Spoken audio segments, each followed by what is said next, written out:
What's up, everybody? Eric here, Driveline, world's located steering wheel holder. It's been a minute since I put up a video, almost a week, I think. And so much has happened.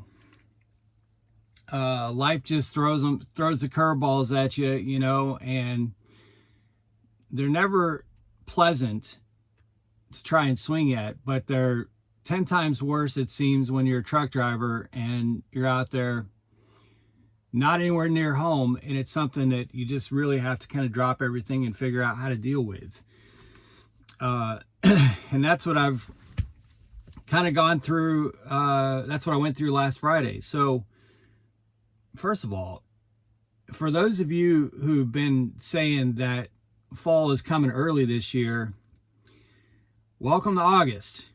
Man, I think it's technically the last day of July right now, but welcome to August. I mean, the heat just came right back on. It was an amazing 2 weeks weather-wise, but boy, the heat seems to have come back with a vengeance.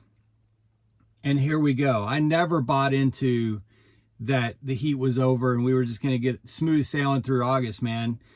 August always comes back with a vengeance, and it's doing it. So, that said, it's wild that we're now facing the prospect of only like 4 to 6 weeks of hot weather.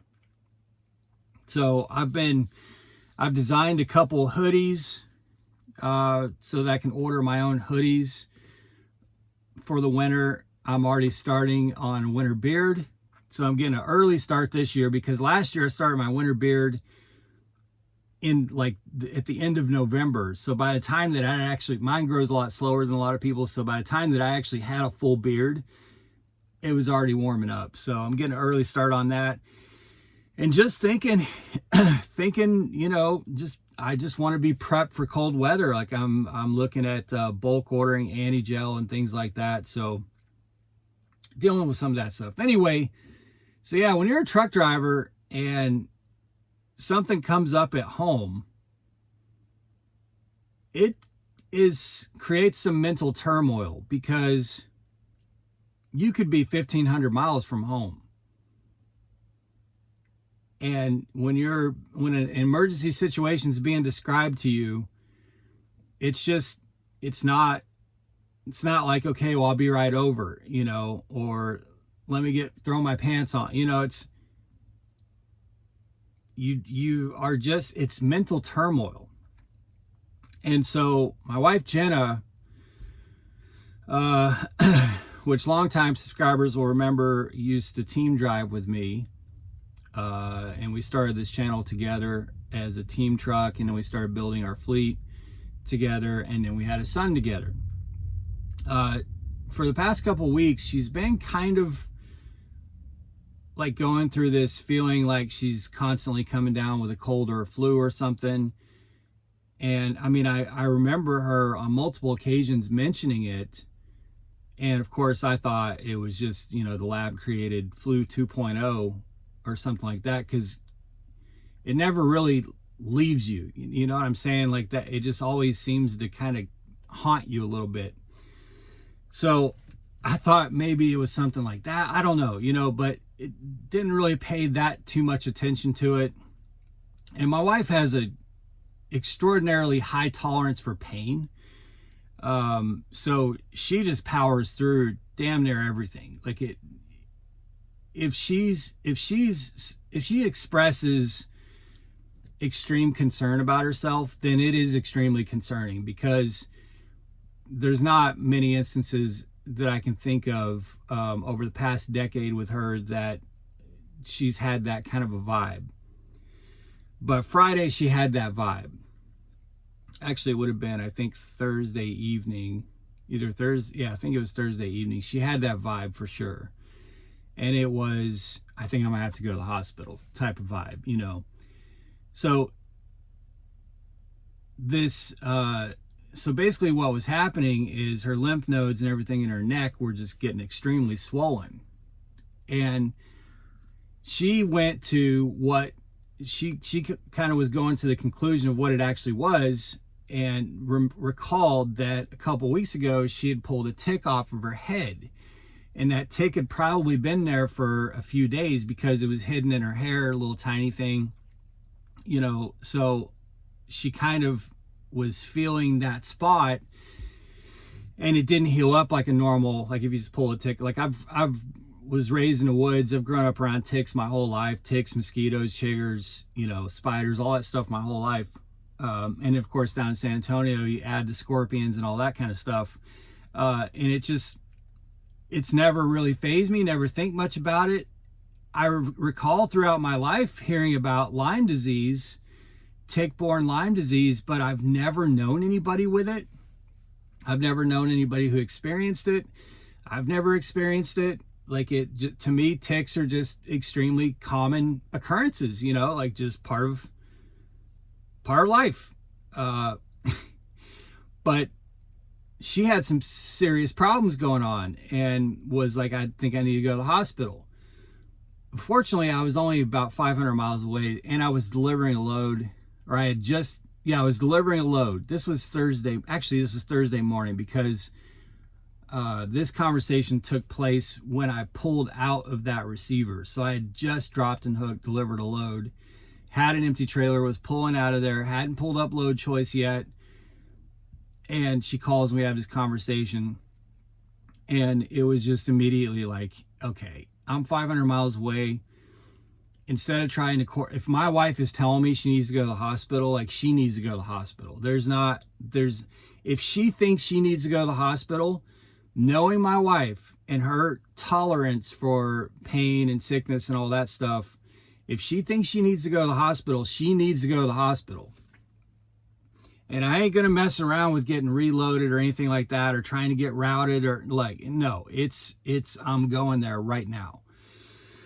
So I called my fleet manager. I'm like, hey bro, I'm going there right now. Like, I don't want to mess with, I realize it's going to be a cost on me. It is what it is. Like, I'm dropping everything and I'm going there right now. So I did. I had to pull over and take a 10-hour break, which was annoying as hell, because I just wouldn't be able to get there on that clock. But then the minute that my 10 hours was up, I was pounding pavement and jammed straight home. So she goes into urgent care, and sure enough, she's got Lyme disease. But not only did she have it, she had it for some time. And it was really kind of compiling. And then to make matters worse, because of the stress and everything involved, she has a little bit of a history with shingles, of all things, which, again, it's another one of those things where it's like, I've never experienced that. I've known people with shingles. My dad is a pastor, so there's been instances throughout my life where someone in the church or something had shingles, but I was young and didn't really have, I'm just not familiar with it. So while she has this Lyme disease, she also has shingles across the top of her head, which, according to the doctor she visited with yesterday or the day before, is the worst place possible to get it because it's the most painful. I mean, like, every hair follicle. So any hair that moves, you're going to feel, like an ice pick going into hitting you. So imagine trying to lay down on a pillow or anything like that. So she's got Lyme disease and shingles at the same time. And so when she went to the urgent care, they put her on really powerful, crazy antibiotics, like same kind of antibiotics apparently that you use to fight anthrax and stuff like that, like really causes an instant, massive warfare inside your body. And so she's been over the weekend just fighting Lyme disease and shingles at the same time, which is terrible. She's had shingles a couple times, which is, again, that's just wild to me. I mean, some people just do it. I had chickenpox when I was a kid, and I've never, in fact, me and my siblings, and basically every kid that we knew when we were very young, all had chickenpox at the same time. And I've never had any kind of, like, it was over and we moved on. Some people, though, it just doesn't, It's not the way it works. And she happens to be one of the it's not only rare that people would get shingles, it's extremely rare that you would get shingles a couple times.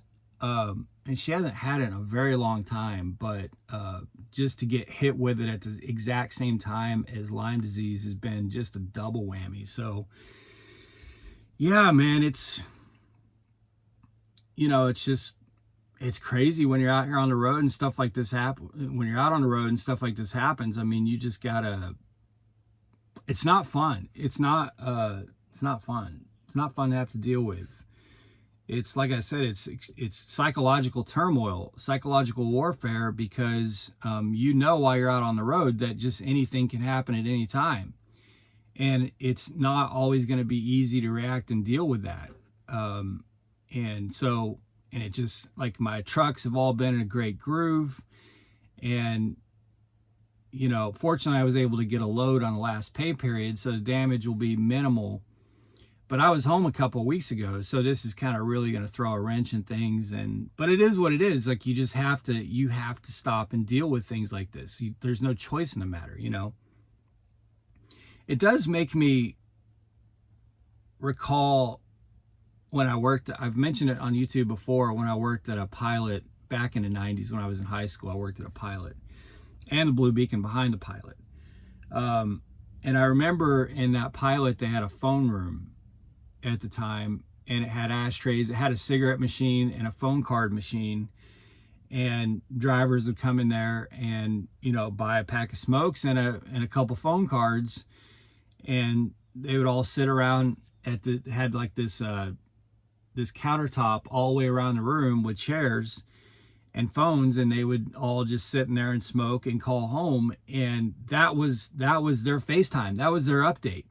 And they may not have called home for 24, 48 hours. You know what I mean?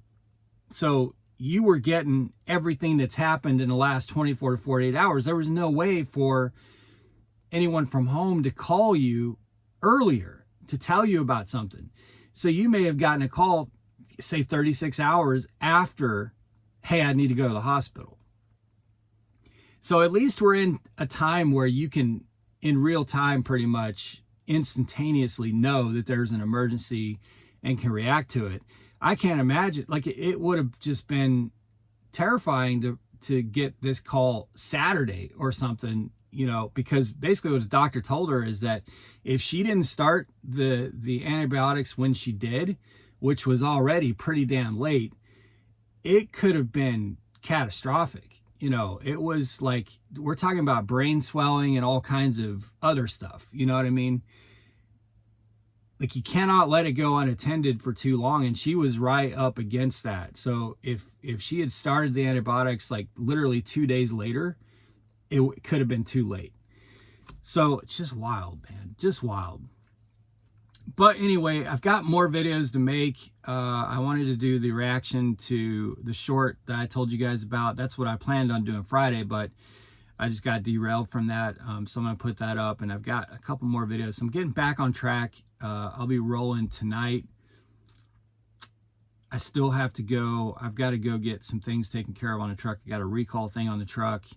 My fuel injector gaskets are leaking, which is not a DOT issue, but they've been leaking for a while, and I'm over 300,000 miles, and Freightliner tells me, yeah, it's pretty standard at 300,000 miles. They just replaced the gasket. So I think I'm going to get all that stuff taken care of at once before I get rolling, so I don't get a week or two down the road and get a call and say, hey, why haven't you addressed this recall? So I'm going to jam up and have that taken care of tonight, and then get rolling again. So that's where I'm at. That's why there hasn't been a video. I've been much more consistent in putting videos up quicker.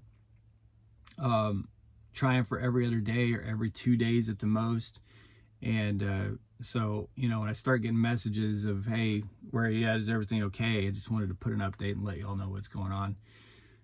So we'll be back out there rolling here pretty quick. So, all right, guys, be safe, make good decisions, always drive, thrive. Talk to y'all soon.